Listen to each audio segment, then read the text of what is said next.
Hey, what's going on? Psych Perspectives. GL Fucks here. Part 5. Preferences. You know, when do cis heterosexual women or heterosexual women, are they biphobic if they don't want to date bisexual men? Again, have your preferences, but your preferences are indeed rooted in homophobia and biphobia. It is what it is. Because, and then, mind you, all of us, and I'm guilty of this too, right? I am guilty of this too. We literally use stereotypes to justify our preferences. And that is so stupid and ignorant. I'm just going to be honest. It's ignorant, right? And yet, I get it. When you see commonalities, you do start assuming that that's what that particular group does or that particular identity participates in. So I get it. And at the same time, it's harmful because arguably you might be passing up the love of your life over some superficial, materialistic, surface level shit. I'm just gonna be real. Because this is like I said, if that's the case, you don't want a man that cheats, then why are you sticking in these relationships with these so-called heterosexual men who do nothing but cheat on you? If cheating is such a, the main reason that you don't want to deal with a bi dude, then why are you dealing with a cheating heterosexual dude? This is what I mean by where's the logic? Because that's just it. You would have to look in the mirror and realize you're biphobic. Because, really, you're literally telling everybody you can't date this group because the assumption is they're going to be, cheating on you. Meanwhile, you're dating a heterosexual man that cheats on you. The other assumption is the sexually transmitted infections and the sexually transmitted diseases. There is the assumption that bisexual men, pansexual men, homosexual men carry STIs, STDs, and have a very promiscuous sex life and the likelihood of you catching something. And you already know where I'm coming from. If it's a cis male, the likelihood of you catching something is going to be high. It is what it is. Because number one, you got to look at the fact that how we socialize cis boys and cis males. They're literally socialized to think that they can sleep with whoever, whenever. They can have as many people as they want. It's okay for them to have a high body count. Meanwhile, cis women, cis girls, anybody that is getting penetrated, whether they are a cis man that's a bottom or a trans man, a trans masculine, intersex, anybody that is perceived to be getting penetrated, how dare you even have a body? You're not even supposed to have any type of body counts. The double standards. So this is why, in my opinion, if you're dealing with a cis male, the likelihood of you catching something is going to be higher because no telling where he's had his penis stuck in whichever hole. The booty hole, the vaginal hole, the front hole, the back hole, the mouth, the oral. You don't know where his penis has been. So using that and saying, well, homosexual men or bisexual men are going to spread more diseases, y'all are getting diseases from heterosexual men. When you look at the HIV rates that are populating in the heterosexual community, and you look at the levels of HIV transmission and infection with cisgendered heterosexual women, they're getting it from their cisgendered heterosexual male partners. So again, it doesn't have anything to do with his sexuality. You can get that from somebody that's straight. And like I said, a lot of these dudes are not straight. But okay, that's a whole nother conversation. But yeah. There's also just the homophobia at the end of the day, because you have a lot of women who they can't get over the fact that their man has penetrated another man or has been penetrated by another man, which I don't understand why you are so concerned about what he did in the past with somebody else. I don't really get that, because especially once we get to a certain age, in my opinion. Because I'm 31, Lord willing, universe willing, ancestors willing, I will be turning 32 in October in 6 months. Literally, today's April 15th. So October 15th, I should be turning 32. And in my opinion, after a certain age, really after 25, you cannot be expecting that the person you talk to hasn't had any previous relationships, hasn't had any previous sexual encounters. Arguably, most of the people that we're talking to have body counts by now. And here's the thing about body counts. In my opinion, doesn't really matter. Because you know what? You can sleep with one person and catch a STI, STD. And you can sleep with 10 people and not get a single STI or a single STD. So it really doesn't matter.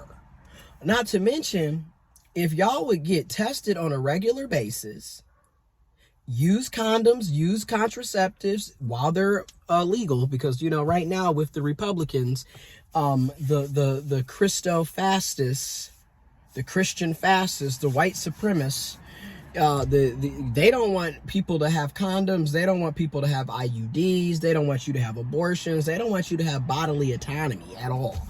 So, like I said, while contraceptives are still legal and available, get you an IUD, use condoms, get spermicide.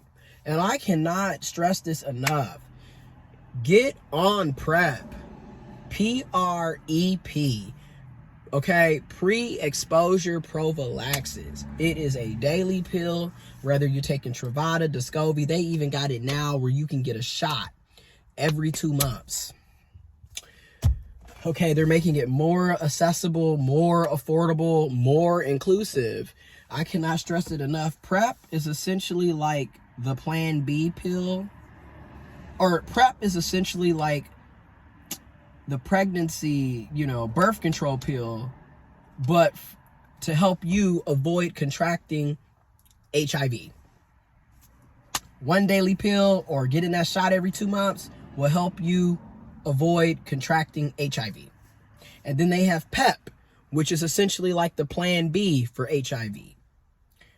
With PEP, you have up to 72 hours to take that pill if you feel like you may have been at risk for contracting HIV, and it'll knock that shit out and then make it where you won't catch it or contract it. But I'm just a firm believer in people knowing about these things, and like universal health care, I support that all the way. I think health care is a human right, and everybody deserves access to quality, affordable, accessible, and inclusive healthcare coverage. But to my straight women, to my cis women, to my trans women, to my feminine people, please get on PrEP.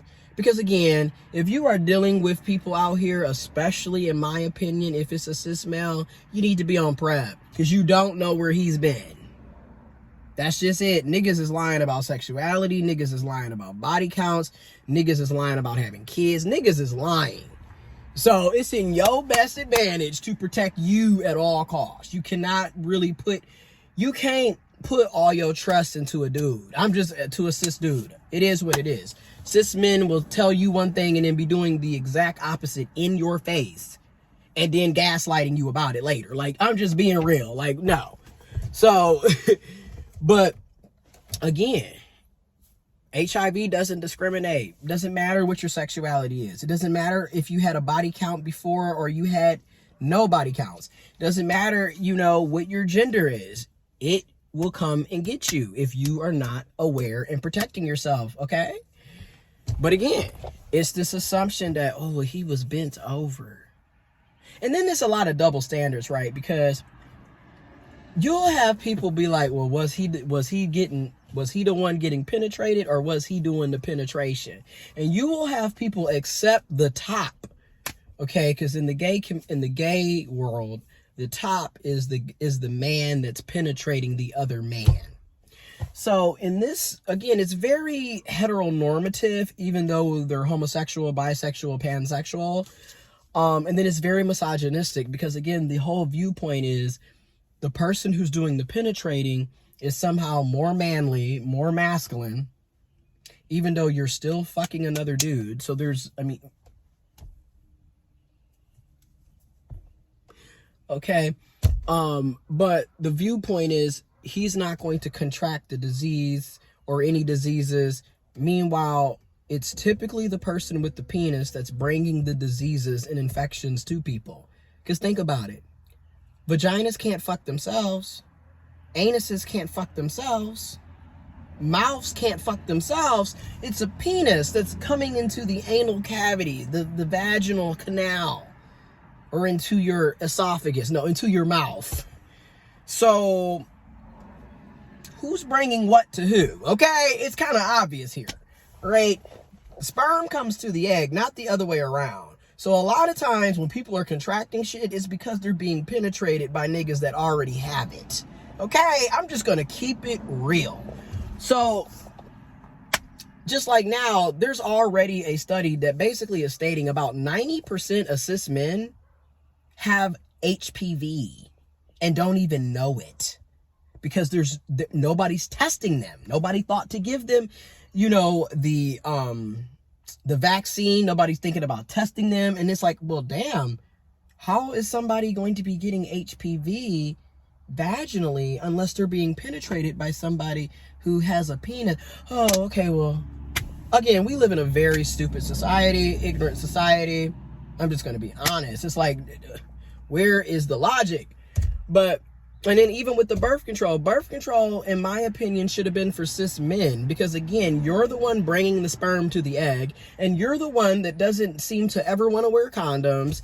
And yet always complaining about child support. Yet dumb as hell. If child support is your biggest fear, why are you having unprotected sex with everybody? Why are you ejaculating in people that you don't want to have kids with? Make that make sense, cis Mel. Okay, just stupid. I mean, it just needs to be said. Dumb as hell, but yet constantly talking about being the logical sex. Where? Please do enlighten us all. Okay, but anyways, that's a whole nother video. But again, so, and then to me, this also brings in the toxic cis heteronormative culture of having this viewpoint that your partner is property. Like, you have a lot of cis women who they view their men the same way men view women. You view them as property. This is another reason why you are so taken back by the fact that a man could potentially be bisexual and could have potentially been penetrated or did penetrating on another man, because you literally view it as you owning his body. And it's ridiculous. And then there's also this competition piece. Like, oh, well, I got to worry about him messing around with other women, and I got to worry about him messing around with a man. Oh, hell no, girl. I ain't finna be dealing with that shit. And again, this is in my opinion, this is the problem with monogamy. Y'all literally have this viewpoint that your person is property, is ownership. They can't have other wants and needs. Everything should just revolve around what you two got going on. And this is why a lot of y'all end up in these toxic, one-sided, abusive, dysfunctional ass monogamous relationships. That shit is toxic. And again, if y'all would get off of monogamy and realize that, you know what, you could potentially have other partners, you could have other mates, you can use protection. There's so many medical breakthroughs and precautions and harm reduction methods that you can utilize to protect yourself and the people that you care about. But y'all in my opinion, y'all so stuck on being heteronormative and being monogamous that y'all don't see the reality of shit. And then the effed up part about it is, y'all say y'all monogamous, but in practice, y'all are far from monogamy. How the hell you monogamous but cheating on somebody all the damn time? How is that monogamous? Please do enlighten us. I'm monogamous, but I've been cheating on my boyfriend for the past 2 years. I'm monogamous, but I've got 2 kids out of wedlock with my mistresses. And I've been married for 5 years. I'm monogamous. That's the type of shit that you hear. That's why I'm like, y'all don't even be monogamous. Really what it comes down to is you want to have your cake and you want to eat it too. Especially when it comes to cis males. They want to be able to sleep around, penetrate, get penetrated, sleep around, do all this other shit. But how dare you, the other person, the other partner, also want to have bodily autonomy, want to have options, want to hook up with somebody else.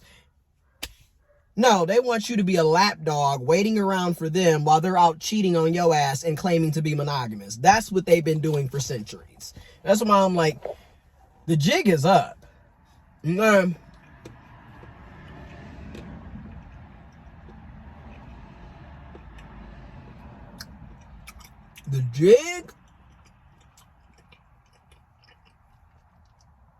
jig is up.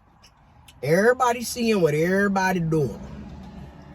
All this lying about being monogamous, but you a whole ass hoe cheating on everybody. But then in the same breath, pointing the fingers and talking shit about those of us that are openly non-monogamous, those of us that practice ethical non-monogamy, or who are in polyamorous relationships or open relationships. Stop the deflecting. You mad at us because we know how to communicate and we're not sitting out here making it seem like you're the only one and then going behind your back like yo ass is doing. Because let's be real, that's what a lot of you monogamous people do. Y'all cheat left and right because even y'all know it's not, arguably speaking, it's not realistic to think somebody is going to only want to be with you for the rest of their life. It's just not. Okay? And then y'all set yourselves up for failure because y'all will literally sit up here and think that you're the only person that they're talking to. Meanwhile, they on Grindr, they on Jack, they on Tinder, they on Coffee Meets Bagel, they on Hinge, they on Plenty of Fish, they on Facebook dating, they on all this shit. They sleeping around with the coworkers and the colleagues. They sleeping around with your best friend. They be dogging y'all out. And y'all be sitting up, but we monogamous. Oh, I would never. I would never. Okay. But he did. She did. They did. You might have never, but they were doing it. And y'all get your hearts broken. But then want to call us that are honest and open and up straight to the front, we the deviant ones. Okay. Part 6 probably coming up.